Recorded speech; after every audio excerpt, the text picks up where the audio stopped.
ഒരാളുടെ കുലമഹിമ അളക്കാനുള്ള മാനദണ്ഡമെന്ത്? ഏത് മണ്ണിൽ മുളച്ച വിത്ത് എന്നത് വിത്തിലെ മുള കണ്ടാലറിയാം. അതുപോലെ ഒരാൾ ഏത് കുലത്തിൽ ജനിച്ചവൻ എന്നത് അയാളിലെ ഭാഷാശൈലിയാൽ കണ്ടറിയാം.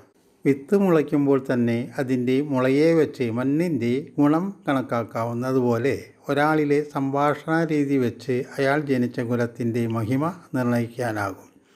ഉയർന്ന മേന്മയേറിയ കുലത്തിൽ ജനിച്ചവരുടെ വാക്കുകളിൽ തിന്മകൾ കാണുകയില്ല. അവർ ആർക്കും ദുഃഖം തരുന്ന ശൈലിയിൽ സംഭാഷണം ചെയ്യുകയുമില്ല. മണ്ണ് ഫലപുഷ്ടിയുള്ളതാണെങ്കിൽ ആ മണ്ണിൽ മുളച്ച വിത്തിൻ്റെ മുളയും നല്ലതായിരിക്കും. ബ്രാഹ്മണ കുലത്തിൽ ജനിച്ചവന് ജന്മന അനുകൂല സാഹചര്യങ്ങൾ ലഭ്യമാകും എന്നുള്ളതുകൊണ്ട് തന്നെ മറ്റുള്ളവരെക്കാൾ തപസ്സും ധ്യാനവും കുറെ കൂടി ലാഘവത്തോടെ ആചരിക്കാൻ കഴിയും. ഉത്തമ നിലത്തിൽ വീഴുന്ന വിത്ത് നല്ല ഫലം ചെയ്യും.